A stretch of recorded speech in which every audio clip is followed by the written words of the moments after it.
Hai teman-teman semua, jumpa lagi dengan saya Mandala di channel Soccer Zone tentunya dalam acara ngobrolin bola kaki. Pada kesempatan kali ini, saya akan mengulas soal seberapa penting sih naturalisasi buat timnas U20 Indonesia ataupun di timnas senior Indonesia. Jadi jangan kemana-mana, stay tune dan yuk kita ulas sama-sama. Beberapa pemain keturunan telah memperkuat timnas Indonesia U20 bersama Coach Sintayong.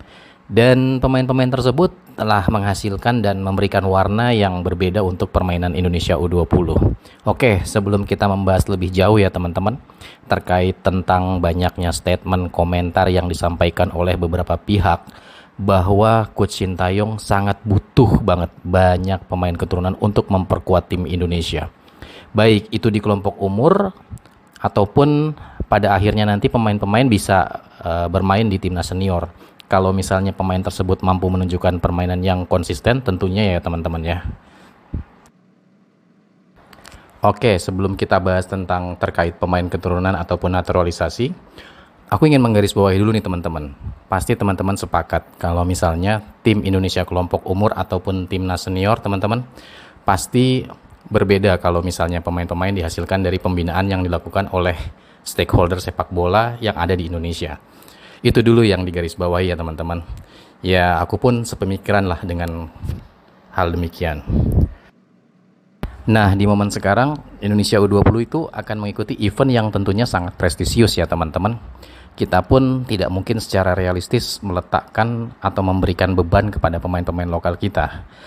Pemain-pemain yang berasal dari kompetisi kita untuk menghadapi superiornya lawan yang ada di Piala Dunia U20 nanti. Nah, oleh karena itu, Coach Sintayong mengajukan beberapa pemain keturunan kepada Federasi Sepak Bola Indonesia ya teman-teman ya. Nah, salah satunya apa? Ya untuk menyamakan ataupun mendekati kualitas daripada lawan yang dihadapi Indonesia U20, khususnya di turnamen tahun depan, yaitu Piala Dunia U20 ya teman-teman. Artinya apa? Coach Sintayong pun melihat ada something wrong di pembinaan sepak bola Indonesia. Kalau misalnya pembinaan sepak bola Indonesia bagus, kalau misal kompetisi usia muda di Indonesia bagus ya teman-teman, tentunya Coach Shin tidak akan sulit mencari pemain-pemain yang berkualitas untuk ditarik bergabung bersama tim Indonesia kelompok umur ataupun tim Indonesia senior ya teman-teman.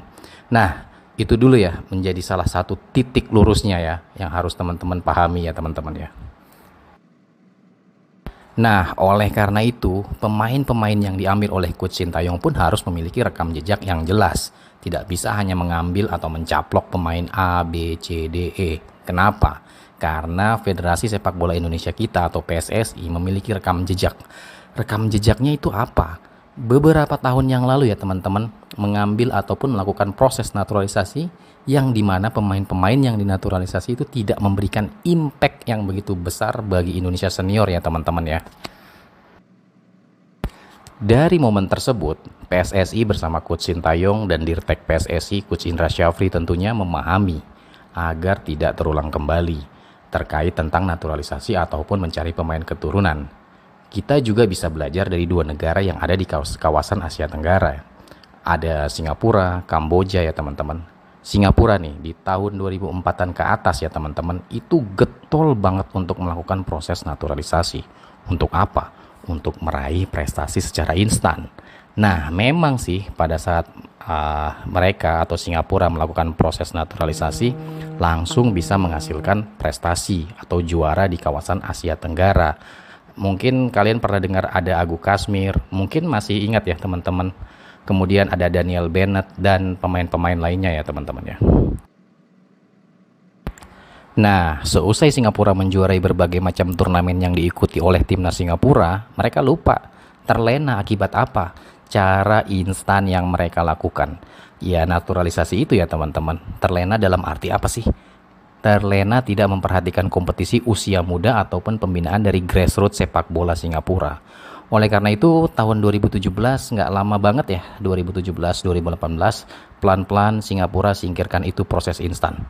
Dengan apa? Lebih akan fokus kepada pembinaan.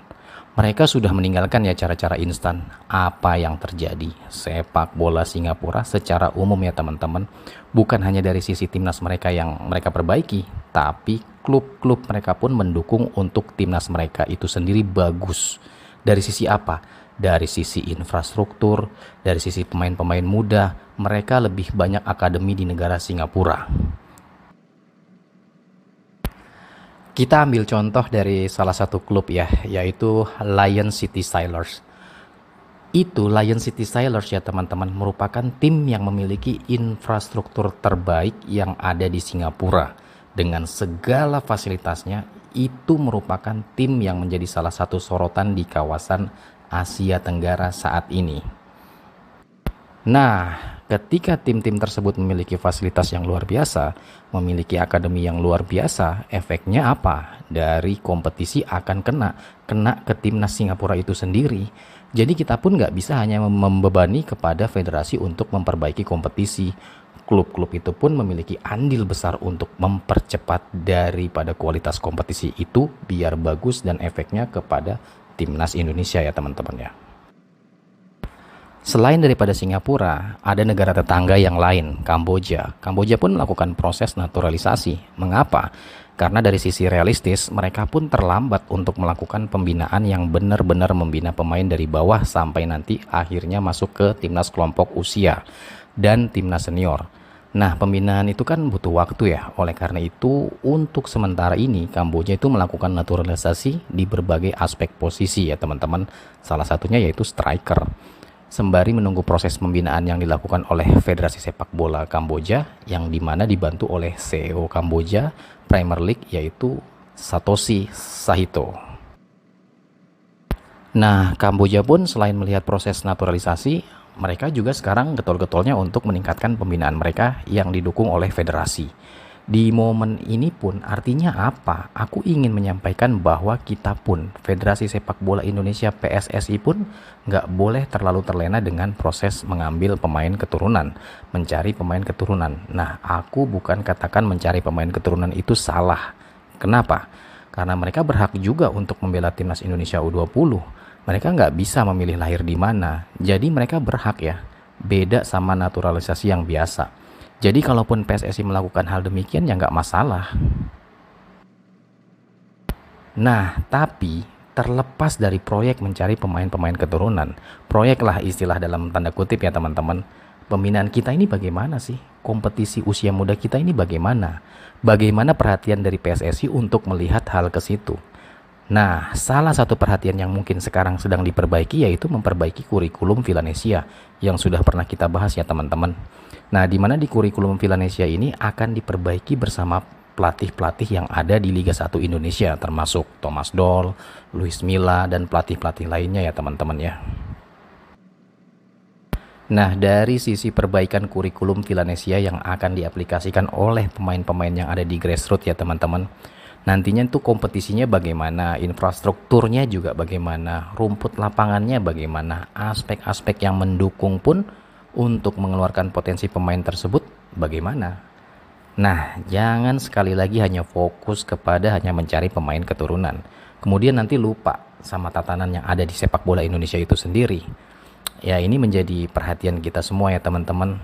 Nah, kan kalau kita bicara tentang manfaat naturalisasi itu banyak banget ya teman-teman ya.